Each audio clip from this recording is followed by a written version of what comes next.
এই মুহূর্তে গুরুত্বপূর্ণ সব আপডেট ও বাংলা সংবাদ দেখতে আপনাকে স্বাগতম। প্রথমেই জানিয়ে দেব, নারায়ণগঞ্জের গডফাদার শামীম ওসমান স্ত্রীসহ দুবাইয়ে গ্রেপ্তার। নির্বাচনের দিন নিহত বিএনপি নেতার মরদেহ তোলা হল কবর থেকে। তুরস্ককে F-35 যুদ্ধবিমান না দিতে ট্রাম্পের প্রতি নেতানিয়াহুর আহ্বান। শিক্ষার্থীকে শেকল দিয়ে বেঁধে রাখার অভিযোগে শিক্ষক গ্রেফতার। 6 মাসে সীমান্তে বিএসএফ-এর হাতে 10 বাংলাদেশি নিহত, জানালো আশোক। সর্বশেষ জানাবো, স্বরাষ্ট্রমন্ত্রী নিজ জেলায় মাদক বন্ধ করতে পারে না, সারা দেশে কিভাবে করবে? শিরোনাম শুনলেন, এবারে বিস্তারিত। তবে একটা অনুরোধ থাকবে, এই ভিডিওতে একটি লাইক ও কমেন্ট দিয়ে জানিয়ে দিন কোন জেলা থেকে বা কোথা থেকে দেখছেন। নির্বাচনের দিন নিহত বিএনপি নেতার মরদেহ তোলা হলো কবর থেকে। খুলনায় জাতীয় নির্বাচনের দিন নিহত মহানগর বিএনপির সাবেক দপ্তর সম্পাদক মহিবুজ্জামান কোচির মরদেহ ময়নাতদন্তের জন্য কবর থেকে উত্তোলন করা হয়েছে। সোমবার 6 জুলাই দুপুরে মৃত্যুর প্রায় 5 মাস পর আদালতের নির্দেশে নগরীর টুটপাড়া কবরস্থান থেকে একজন নির্বাহী ম্যাজিস্ট্রেটের উপস্থিতিতে মরদেহটি তোলা হয়। পরে মরদেহটি ময়নাতদন্তের জন্য খুলনা মেডিকেল কলেজের মর্গে পাঠানো হয়েছে। এই ঘটনা হওয়ার হত্যা মামলার তদন্তের দায়িত্বে থাকা police bureau of investigation PBI আবেদনের পরিপ্রেক্ষিতে আদালত এই নির্দেশ দেন। খুলনা জেলা প্রশাসকের কার্যালয়ের জুডিশিয়াল মুন্সিখানা শাখা থেকে জারি করা আদেশ অনুযায়ী সহকারী কমিশনার ও নির্বাহী ম্যাজিস্ট্রেট নাজমুস সাকিবের উপস্থিতিতে দুপুর 12টার দিকে মরদেহ উত্তোলনের কার্যক্রম সম্পন্ন হয়। এই সময় আইন শৃঙ্খলা রক্ষাকারী বাহিনীর সদস্য, বিএনপির বিভিন্ন পর্যায়ের নেতাকর্মী এবং সাধারণ মানুষ উপস্থিত ছিলেন। পরে লাশ পুনরায় ময়নাতদন্তের জন্য সংশ্লিষ্ট কর্তৃপক্ষের কাছে হস্তান্তর করা হয়। মামলা সূত্রে জানা গেছে, গত 12 ফেব্রুয়ারি জাতীয় সংসদ নির্বাচনের দিন খুলনা আলিয়া কামিল মাদ্রাসা ভোট কেন্দ্রের দায়িত্ব পালনকালে মহিবুজ্জামান কোচি খুন হন। তিনি খুলনা 2 আসনে বিএনপি প্রার্থী নজরুল ইসলাম মঞ্জুর নির্বাচনী এজেন্ট হিসেবে ওই কেন্দ্রে অবস্থান করছিলেন। অভিযোগ করা হয়েছে, ভোট গ্রহণ শুরুর পর কেন্দ্রের ভেতরের পুকুরপাড় এলাকায় কয়েক ব্যক্তি ভোটারদের একটি নির্দিষ্ট প্রতীকে ভোট দিতে চাপ দেওয়ার প্রতিবাদ করলে তার উপর হামলা চালানো হয়।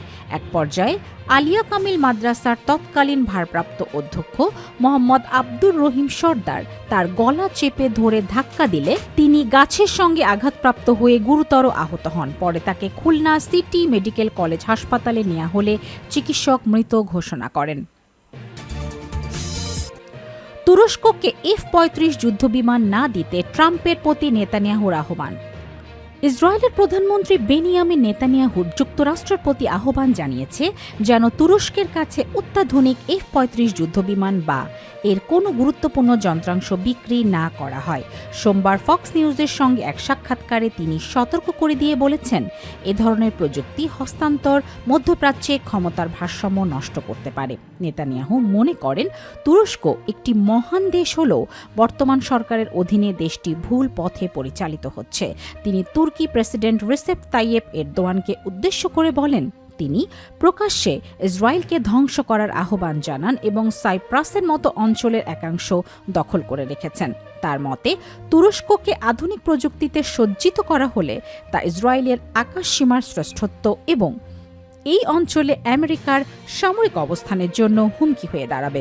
মার্কিন প্রেসিডেন্ট ডোনাল্ড ট্রাম্পের সোমবার আঙ্কারা সফরের কথা রয়েছে, যেখানে তিনি ন্যাটোর একটি শীর্ষ সম্মেলনে যোগ দেবেন। এই সফরকে কেন্দ্র করে তুরস্কের সাথে অস্ত্র সংক্রান্ত কোনো বড় চুক্তির সম্ভাবনা নিয়ে জল্পনা চলছে।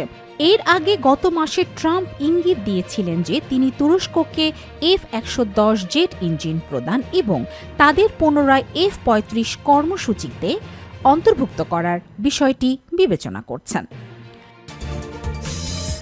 শিক্ষার্থীকে শেকল দিয়ে বেঁধে রাখার অভিযোগে শিক্ষক গ্রেফতার। খুলনায় একটি মাদ্রাসায় 10 বছরের একটি শিশু শিক্ষার্থীর পায়ে শেকল দিয়ে বেঁধে রাখার অভিযোগে ওই মাদ্রাসার মুহতানিম মাওলানা মোহাম্মদ আসলাম উদ্দিনকে পুলিশ গ্রেফতার করেছে।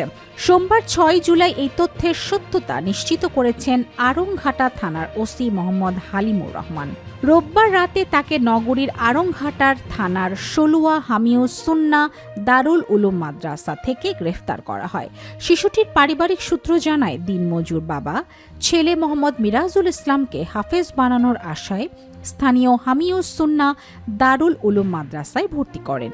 তবে মাদ্রাসার মুহতানিম প্রধান শিক্ষক মাওলানা মোহাম্মদ আসলাম উদ্দিন শিশুটিকে দিয়ে ব্যক্তিগত কাজ ও গরু ছাগল চড়ানো সহ বিভিন্ন কাজে বাধ্য করতেন। আপত্তি জানালে তাকে মারধর করা হতো। এছাড়া কথায় কথায় তাকে বিভিন্নভাবে শাস্তি প্রদান করা হতো। শিশুটির মা রত্না বেগম জানান, মিরাজুল প্রায় মাদ্রাসা থেকে পালিয়ে বাড়ি চলে আসত।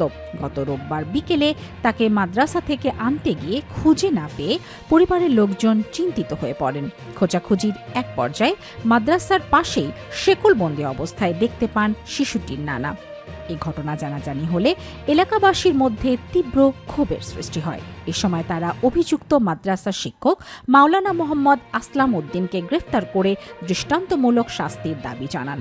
খবর পেয়ে পুলিশ রাতে ঘটনাস্থলে গিয়ে শিশুটিকে উদ্ধার ও অভিযুক্ত শিক্ষক মাওলানা মোহাম্মদ আসলাম উদ্দিনকে গ্রেফতার করে। অভিযোগের বিষয়ে জানতে চাইলে অভিযুক্ত মাদ্রাসা শিক্ষক শেকল দিয়ে বেঁধে রাখা ও মারধরের ঘটনাটি স্বীকার করেন। এই ঘটনায় শিশুটির মা রত্না বেগম মাদ্রাসা শিক্ষক মাওলানা মোহাম্মদ আসলাম উদ্দিনকে আসামি করে আড়ংঘাটা থানায় মামলা করেছেন। আড়ংঘাটা থানার ওসি মোহাম্মদ হালিমুর রহমান বলেন, খবর পেয়ে রোববার রাতে শেকলবন্দি অবস্থায় শিশুটিকে উদ্ধার করা হয়েছে। এছাড়া অভিযুক্ত শিক্ষক মাওলানা মোহাম্মদ আসলাম উদ্দিনকে গ্রেফতার করে সোমবার দুপুরে আদালতে সোপর্দ করা হয়েছে। 6 মাসের সীমান্তে বিএসএফ এর হাতে 10 বাংলাদেশি নিহত, জানালো আশোক। জানুয়ারি থেকে জুন পর্যন্ত সময় এসব ঘটনায় 10 বাংলাদেশি নিহত, 10 জন আহত এবং 1 জন অপহরণ বা আটক হওয়ার ঘটনা ঘটেছে। মানবাধিকার সংগঠন আইন ও সালিশ কেন্দ্র আশোকের সংকলিত প্রতিবেদনে এই তথ্য উঠে এসেছে। প্রতিবেদন অনুযায়ী নিহত 10 জনের মধ্যে 7 জন বিএসএফ এর সদস্যদের গুলিতে নিহত হন।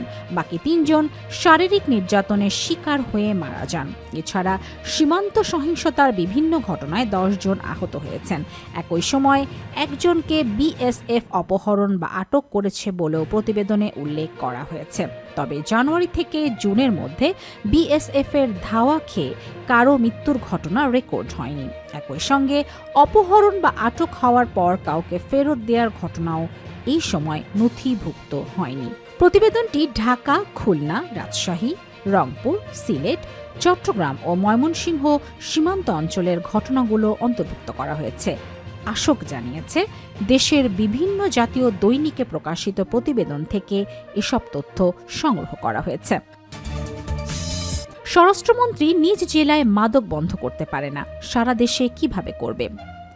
নিজ জেলায় মাদক বন্ধ করতে পারে না, সারা দেশে কিভাবে করবে? এমন প্রশ্ন তুলে স্বরাষ্ট্রমন্ত্রী সালাউদ্দিন আহমেদের সমালোচনা করেছেন জাতীয় নাগরিক পার্টির এনসিপির আহ্বায়ক ও বিরোধী দলীয় চিফ হুইপ নাহিদ ইসলাম। সোমবার 6 জুলাই বিকেলে গাজীপুরের কালীগঞ্জের জুলাই গণ অভ্যুত্থানের ২য় বর্ষপূর্তি উপলক্ষে আয়োজিত সমাবেশে তিনি এই মন্তব্য করেন। এনসিপির মাসব্যাপী কর্মসূচির অংশ হিসেবে জুলাই পদযাত্রা শেষে এই সমাবেশ অনুষ্ঠিত হয়। নাহিদ ইসলাম বলেন, কয়েকদিন আগে জাতীয় সংসদে স্বরাষ্ট্রমন্ত্রীর দলেরই একজন সংসদ সদস্য কক্সবাজারকে মাদক কারবারের সূতিকাগার হিসাবে উল্লেখ করেছেন। এমন পরিস্থিতিতে স্বরাষ্ট্রমন্ত্রী যদি নিজের জেলাতেই মাদক নিয়ন্ত্রণ করতে না পারেন, তাহলে সারা দেশে মাদক নির্মূল ও আইন শৃঙ্খলা কিভাবে নিশ্চিত করবেন সে প্রশ্ন উঠেছে। তিনি বলেন, আমি স্বরাষ্ট্রমন্ত্রীকে বলবো, আগে কক্সবাজারে মাদক কারবার বন্ধ করুন, এরপর সারা বাংলাদেশের মাদক নিয়ন্ত্রণ করুন এবং দেশের আইন শৃঙ্খলা নিশ্চিত করুন। জুলাই গণ অভ্যুত্থানের ২য় বর্ষপূর্তি উপলক্ষে এনসিপির মাসব্যাপী কর্মসূচির অংশ হিসাবে সোমবার কালীগঞ্জ থেকে জুলাই পদযাত্রা শুরু হয়। সমাবেশে দলের সদস্য সচিব আক্তার হোসেন, মুখ্য সংগঠক উত্তরাঞ্চল সার্জিস আলম সহ কেন্দ্রীয় ও স্থানীয় নেতারা উপস্থিত ছিলেন। বক্তারা জুলাই গণ অভ্যুত্থানের চেতনা বাস্তবায়ন, গণতান্ত্রিক সংস্কার এবং জনগণের অধিকার প্রতিষ্ঠার লক্ষ্যে দলীয় কর্মসূচি অব্যাহত রাখার ঘোষণা দেন।